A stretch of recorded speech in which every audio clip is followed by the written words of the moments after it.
What is up, everyone? This is Eagles Postgame Live. Eagles get a statement win against the Pittsburgh Steelers, 27-13. We're talking reaction. We're talking players of the game. Eagles game in 3 words or less. Guys, if you're new to Eagles Pinpool, please be sure to smash that subscribe button. Check us out on X at Eagles Pinpool.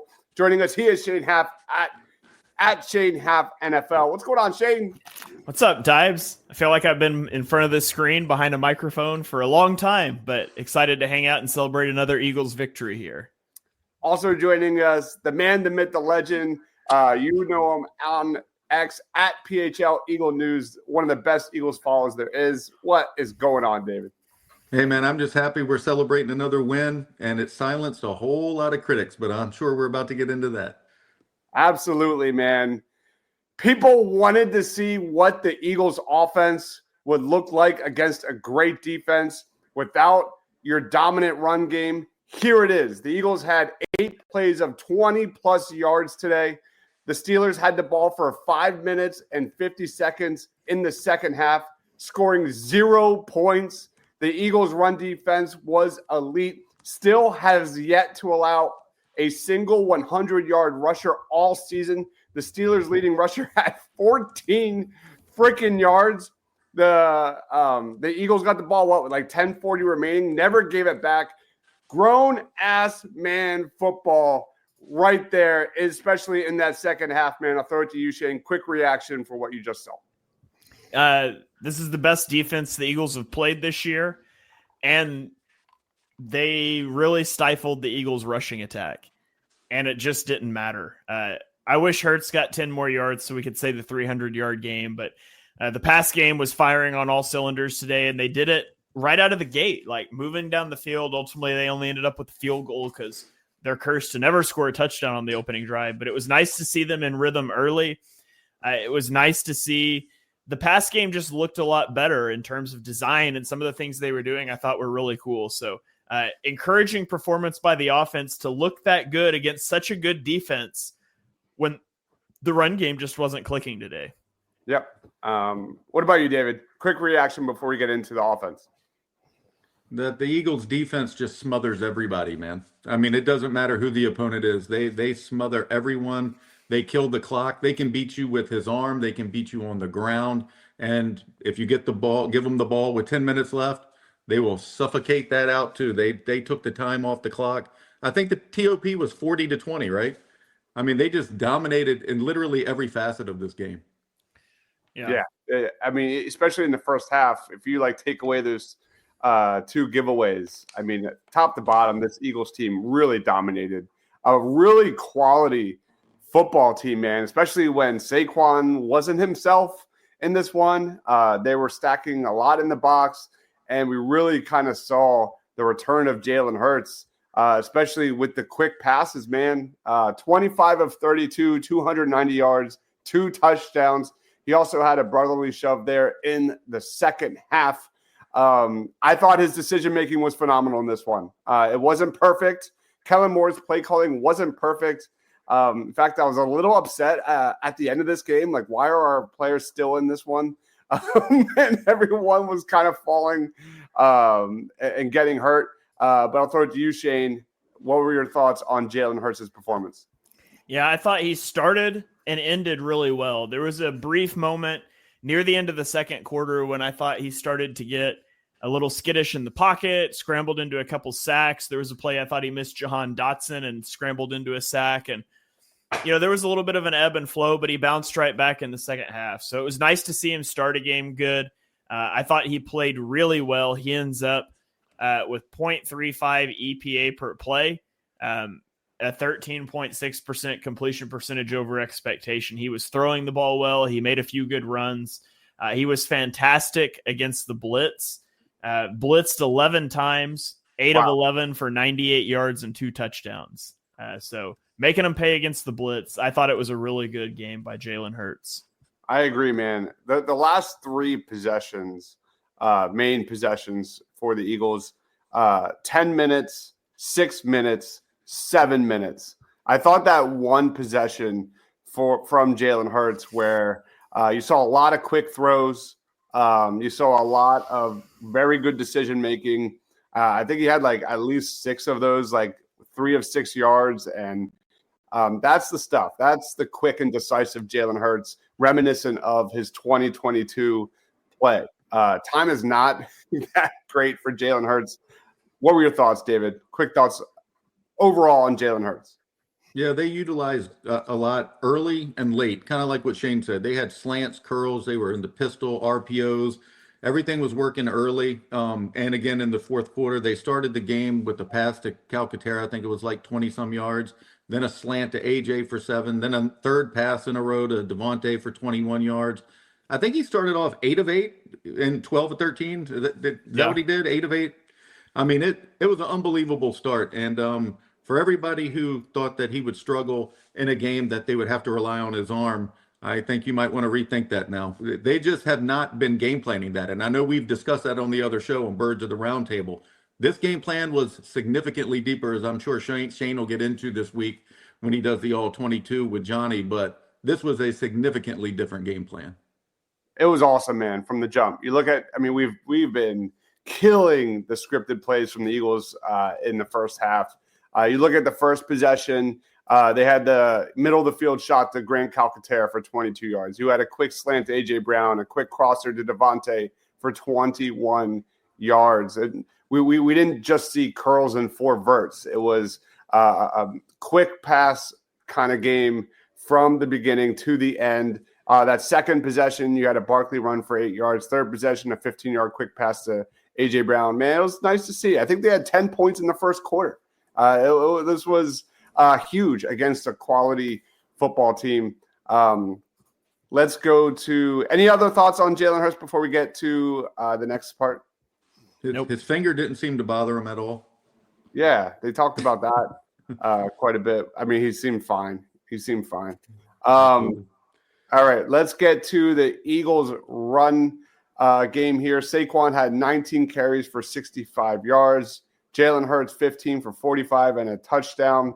But I thought kind of the star of the game was Kenny freaking Gainwell. And then I'm going to say this. I don't really care about awards. We know about Saquon Barkley's past injury history. He's racked up a ton of yards. He's on a historic pace.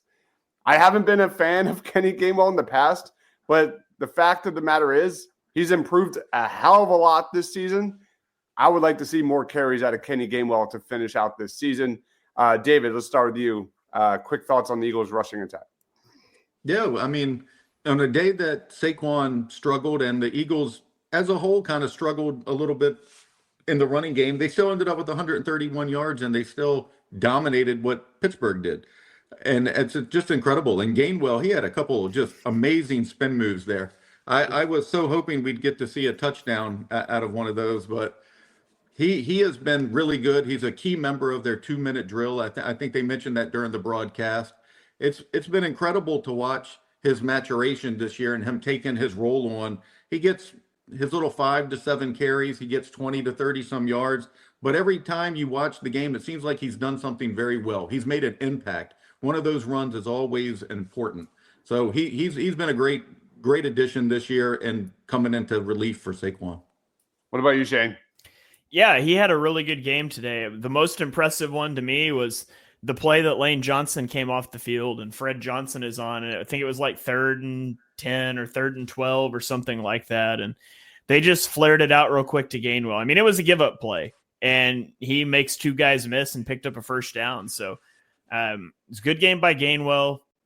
It was not a good game for the rushing attack as a whole. And I mean, Saquon Barkley, 30% success rate on the ground. Kenny Gainwell, 29% success rate on the ground. The run game wasn't clicking. And, it's just nice that the pass game could pick up the slack. And I was told online and by national media that the Eagles don't have a passing game. But, rest in peace to those takes.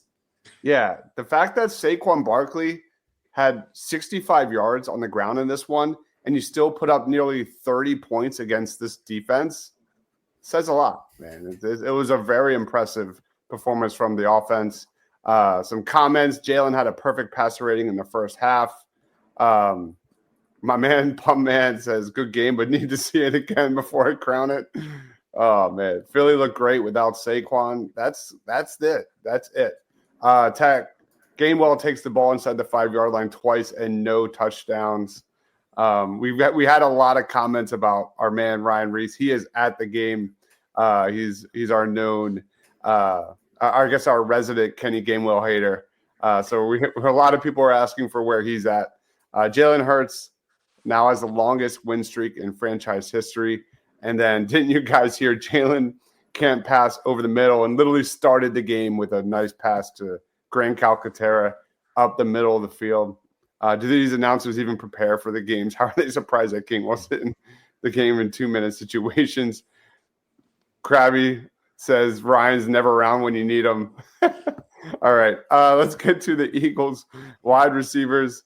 The game, AJ and Jalen got their swag back. AJ Brown, 8 receptions for 110 yards and a touchdown.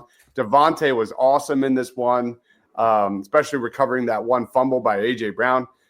Isn't that can I go off on a tangent just really quick? Because AJ Brown got hurt at the very end of this game. I thought you can't drag down guys like that anymore. I thought they banned that. That happened twice today, and there's no freaking flag. Meanwhile, Devontae's like doing the Houdini and gets penalized. There has not been a flag for a hip drop tackle in the regular season this year.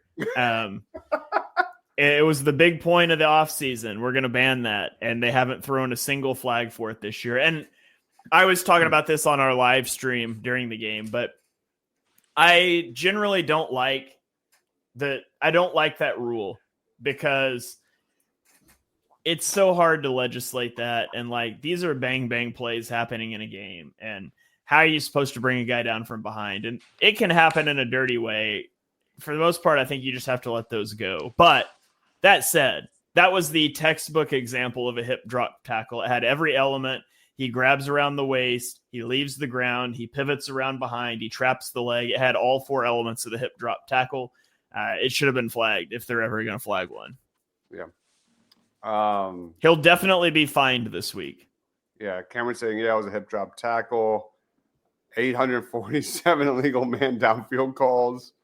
They just didn't call it.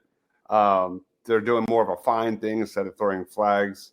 How else are you going to bring down AJ Brown? David, any thoughts on the receivers? They were great. I mean, Devontae's kind of become an outlet for when anything isn't going on down the field. He seems to be running a lot of intermediate, shorter routes. I guess his yards per catch will probably state that. I don't know what it was, 8 or 9, 10 yards, something like that. But I mean, he caught almost everything thrown his way. What was he, 11 of 12 targets there? I mean, he was unbelievable. And when you need an extra yard, he might be skinny Batman, but he puts his shoulder down and his head down, and he fights for that extra yard every single time, man. That guy is a stud. And he low-key is so good at like protecting football. Like every time he kind of went into traffic. Like I love the way he just wraps that football. Shane, any thoughts on the receivers? I love that AJ Brown. Jalen Hurts' agent just tweeted, "Are y'all good now?" I love that. Love that. I mean, the receivers, they were awesome. Joey Porter Jr. had a few good reps against AJ Brown, but on the whole, AJ Brown dominated him. And, great game by both AJ Brown and Devontae Smith. You would like to see a little more from somebody that's not them, maybe, but if you're going to put up 290 yards passing, I don't care how you do it, I guess, but you'd like to see Jahan Dotson or Johnny Wilson be able to pull in a catch, or Grant Calcaterra ran that nice stick nod route on the first drive, and he never had another target, I don't think, but it was a really good performance through the passing game. So I'm not going to complain about that, but I would like to see a third receiver kind of kick in. Not that I think there's a team that can shut down AJ Brown and Devontae Smith and stop the run game, but I guess in a universe where that happens, it'd be nice to have a third punch. Yeah. Lions are not ready for big games. Josh Allen going off is not good for the Saquon Barkley people who want him to win MVP. Saquon's not winning MVP. They're not going to ever give that award to a non-quarterback again. All right, let's roll on to the Eagles defense. I'm just going to repeat what I said during the halftime show. I think this is arguably, if not the best game we saw from Nolan Smith Jr. 4 tackles, a sack, 2 tackles for loss. I'm excited. I don't know how many pressures he had. He had 4. That was it. I feel like you could easily double that. Really impressed by Nolan Smith Jr. David, what was your quick reaction to the defense? Yeah, they were great. They had 3 tip balls, which is a underreported advantage that they had in this game. Russell Wilson struggles with that a little bit, like Jalen Hurts has in his career, and they took advantage of it. And Nolan Smith, like you said, he not only did he have sacks, but they came at an important time. Like he had that huge sack with less than a minute in the first half that stopped the drive and forced Pittsburgh into a long, 49-yard field goal. He got that hand up to redirect that pass on the tip on a 3rd down, resulting in another 3 and out. And I think that they forced 4 3 and outs to start the game, even though one of them ended up being a field goal because they fumbled it, in the red zone there. But I believe they forced 4 3 and outs there. And that was overcoming 2 fumbles by the Eagles on their side of the field. I mean, a year ago, this game's out of hand if that happens. This defense, you can lean on them. And when people kept complaining about the Eagles' strategy in games, this is why. They give up 13 points. They give up 15 points. If you can score 20 points, you're going to win 99% of these football games. So there just isn't any reason to put the ball in harm's way. But it was nice to see that when it did happen, after a 9-week run of really winning the turnover battle week in and week out, that they're able to overcome that too. Yeah, I thought Zach Bond had another very good game. I mean, you look at Dean as well. But Zach Bond, there was one play, especially in the first half, where it was a 3rd and long, and it was an open field tackle from Zach Bond. I think it was a running back, and tried to get out from Zach Bond's grasp, and he couldn't do it. Man, it's been years since we've seen an Eagles linebacker who doesn't routinely blow tackles like the one Bond made in that situation, and just grabbed him like he was grabbing a wildebeest. It was awesome, like the crocodile hunter. What about you, Shane? What was your thoughts on the defense? Yeah, I mean, the defense gave up 163 yards. The defense gave up 10 first downs, and 6 of them were on one drive that started off with a ridiculous penalty called on Reed Blankenship. So that was terrible. Yeah, so the defense was incredible. Now, it's worth pointing out that the Steelers rely on George Pickens to generate an explosive passing game, and George Pickens was out.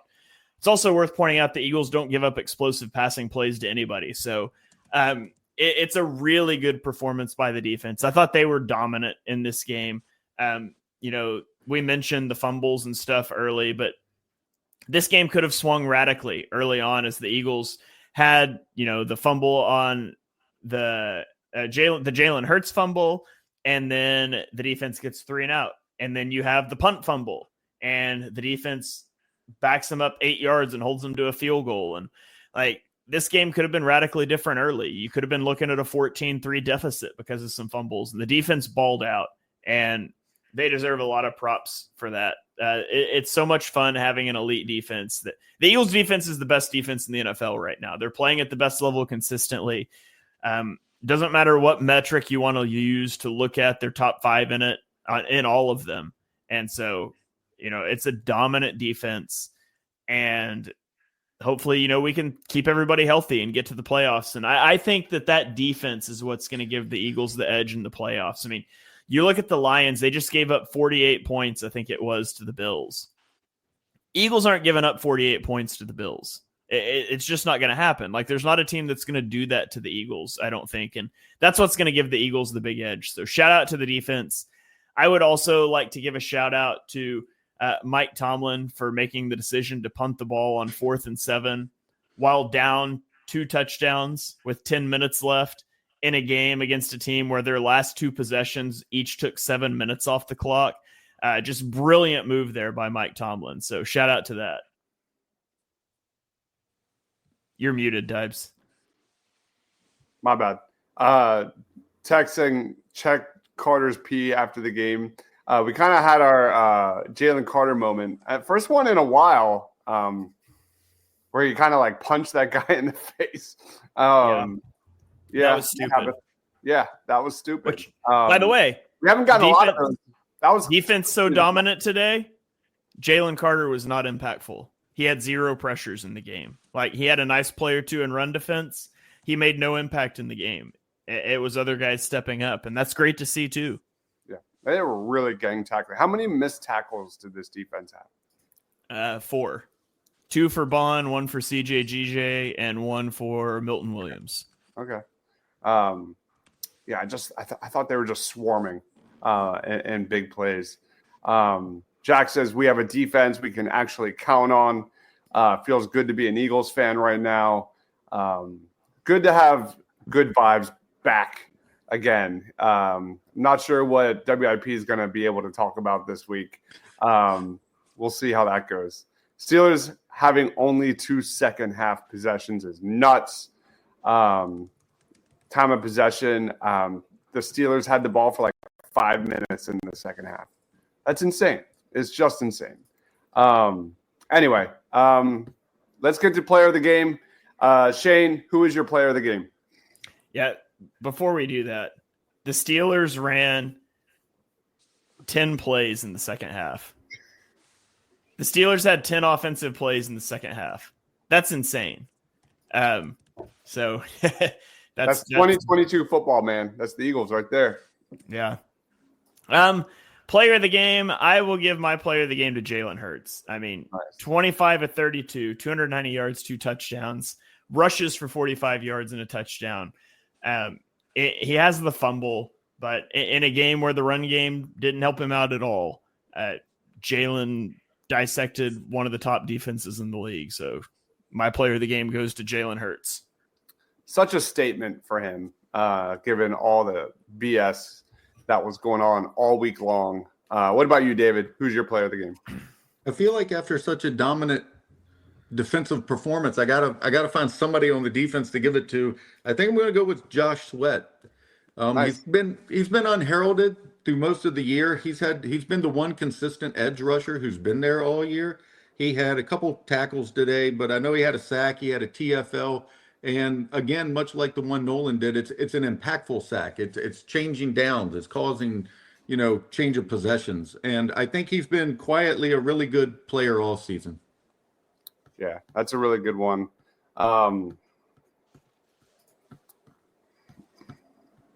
There was such a good game, like all the way around. I'm struggling to pick just one.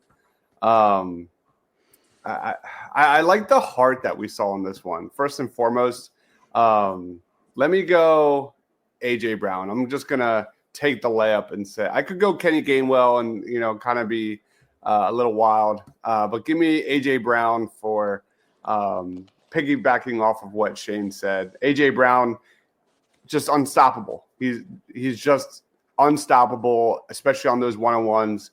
The Steelers were stacking a lot in the box, trying to take out Saquon Barkley. It still didn't matter, but the Eagles really made a concerted effort into the passing attack this week compared to previous weeks. Look at that. Like Jalen Hurts had 32 attempts in this one. And even late in the game, they were still going with the pass.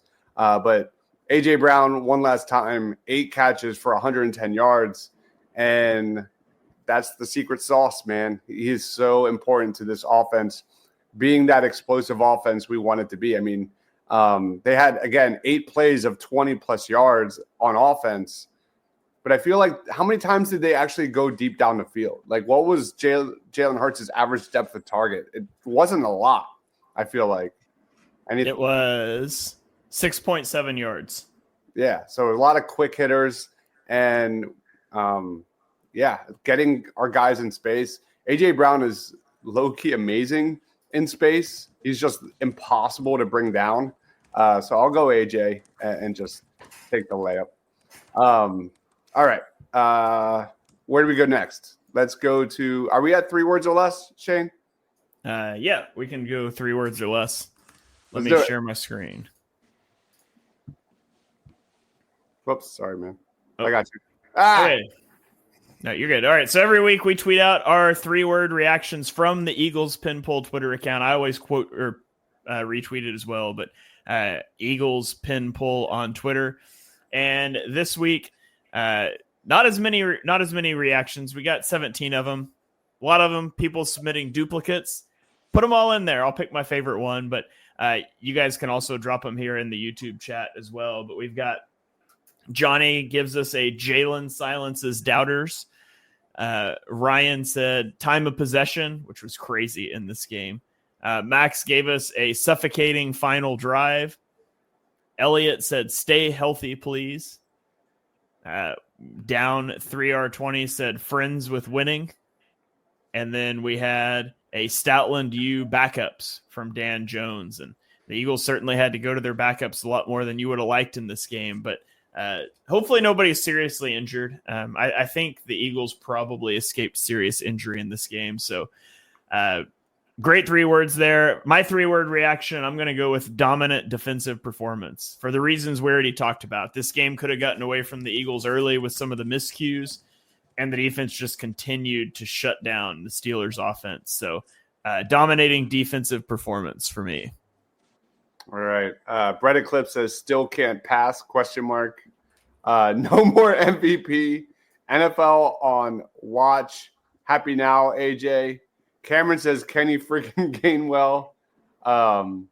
Best friends forever. Jalen for MVP. Keep them coming, guys. We'll show them on screen. What about you, David? What's your 3 words or less? No drama here. That was the talk all week, all their problems. They have an internal problems. People don't like Jalen. Jalen doesn't like AJ. Skip Bayless was on his show saying that something really horrific between them happened last year that he won't go into. It's all for nothing. They're clearly fine. Everything else is fine. The game plan has been the issue. They just have played a different brand of football. But as soon as they needed his arm again, it was there. He threw for more in this game than he did against Carolina and Baltimore combined. I mean, when they need it, it's there to have. It's, I don't know why anybody ever thought that A.J. Brown and Devontae Smith were going to struggle if they needed them, but it's there. This is a drama-free zone, and this was a very good step forward going into the playoffs. Yeah. That's a really good one. Let's go to some more comments. 1 seed, behold. Time of possession. Finally beat Russ. Wow, Alex, that was actually in my head. I was thinking about that. Good vibes only. We're not going to go there. That's funny. Inspiring confidence. I mean, this Eagles team, despite winning last week, it happens to all the good teams. They struggle. And it was pretty much 90% negativity in Philadelphia for a team that's got a great chance to be the number 1 seed in the NFL or the NFC, and didn't feel close.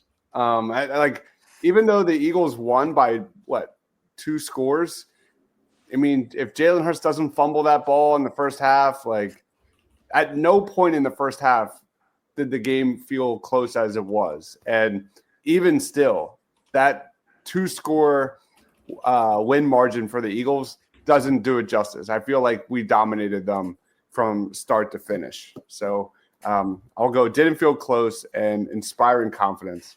That is about it, guys. I'll throw it to you, Shane. Final thoughts on this win. Plugs, time is yours. Yeah, I mean, the Eagles just continue to win, and they do it in dominating fashion. And it's just incredible. I'm still blown away that the Steelers only had 10 or 11 plays in the whole second half on offense. Like, how do you get in a rhythm like that? You just can't. So shout out to the Eagles. The Lions lose today to the Bills. They're still going to need one more loss with the Eagles winning out. And it's possible. They still have the Vikings on the schedule. So the 1 seed is still a possibility for the Eagles. But to me, the biggest thing is hopefully none of the injuries sustained or serious. I look forward to hearing certain national media members, cough, Chase Daniel, Emmanuel Acho, stop talking about the Eagles this week. Hoping for them to actually give objective analysis and talk about what went well for the Eagles, that's probably too much to hope for. So hopefully they'll just shut up this week and we can not have to deal with all that stuff again. But shout out to everybody for joining in for the live watch party Mark and I did. Shout out to you guys here on the post-game show. Be sure you are subscribed to the Eagles Pinpool Network, wherever you get your podcasts. We'll have a lot of stuff coming out your way this week again. Awesome. Jack says, don't forget to like and subscribe. We've got a lot of people in the house watching, man. Please be sure to help us out. Hit that like button. David, final thoughts? Two things. The penalty that Jalen Carter had, the 15-yard penalty, was on the punt. I didn't even know he was on the field during those. Like I was more shocked that he was on the field during the punt return team than I was anything else. And secondly, Quinion attacking a man 100 pounds bigger than him, standing up for Slay. That was a pretty wild moment on the sidelines there. I mean, he ended up getting clocked, from the side, not even knowing it was coming there. But it was pretty impressive to see him jump up the way he did to try to defend a teammate there. So you can just see that the bonds are growing. That's things that don't happen on teams that don't care about one another and that have internal drama. Yep. Anything you want to plug, dude? No, you can follow everything I do at just PHL Eagle News at my handle there. I'll have a piece tomorrow out, just an observation piece and a preview piece later in the week. And I'm also writing about Santa later this week. So check that one out. Santa in Philadelphia. It's a real, the Philadelphia love story. It's not bad. It's changing the narrative. It's correcting the narrative, actually. Sloth chimes in. Do you know how the Eagles stand with the Lions loss? So the Eagles need to win out. And I think the Lions need to lose one more. Yeah, they're tied right now, but the Lions would have the tiebreaker because down the list of tiebreakers, it goes to conference opponents, and the Eagles lost to 2 NFC teams. The Lions lost to 1 AFC team, 1 NFC team. So the Eagles will still need help from the Lions, but it is possible. And I can give you the Lions' remaining schedule here in just a second. I think they have the Vikings the last week of the season. They do, yes. That's a big one for the Vikings, for the Eagles. That could be really interesting. So they go at Chicago, at San Francisco versus Minnesota. And that Minnesota game will be a short week because week 17 at San Francisco is on Monday Night Football. So they will be coming back from the West Coast on a short week for that one. All right. And people watching the Saquon Barkley's attempt to get the all-time single-season rushing record, that could keep him in play for that week to keep running as well. Yep. Don't the Vikings have the Eagles? I don't know. Do the Vikings have the Eagles tiebreaker? Let's see. I don't know that either. We're getting some. I think he's right. I think they both. I can figure that out while you're doing your plugs and stuff, and I'll let you know. All right, guys. Thank you, everyone, for watching. Almost 1,000 people here watching. Please be sure you check out Eagles Pinpool on X, on Facebook, on YouTube. Tons of Eagles content every day. Birds of the Round Table with David, Shane, and myself. Tuesday nights at 8 o'clock, we'll be breaking down this one as well as looking ahead to the following week. But Kelly Green Hour, Chalk Talk, you go on and on and on. All the great Eagles shows. That's Monday through Sunday. So he is Shane Haff, NFL. Shane, did you figure it out? Yeah, I'm pretty sure the Vikings also need to lose. So Okay. The Vikings have the Seahawks they go the Bears tonight, and then they go at Seattle versus Green Bay at Detroit. So the Vikings would need to lose one of their next 3 and then beat the Lions, and the Eagles would get the 1 seed. It's possible, man. It is possible. All right. He is Shane Haff at Shane Haff NFL. That's David at PHL Eagle News. I am Deibs, Mr. Crockpot. Thank you, everyone, for watching. Make sure you like and subscribe. Stay awesome, everyone.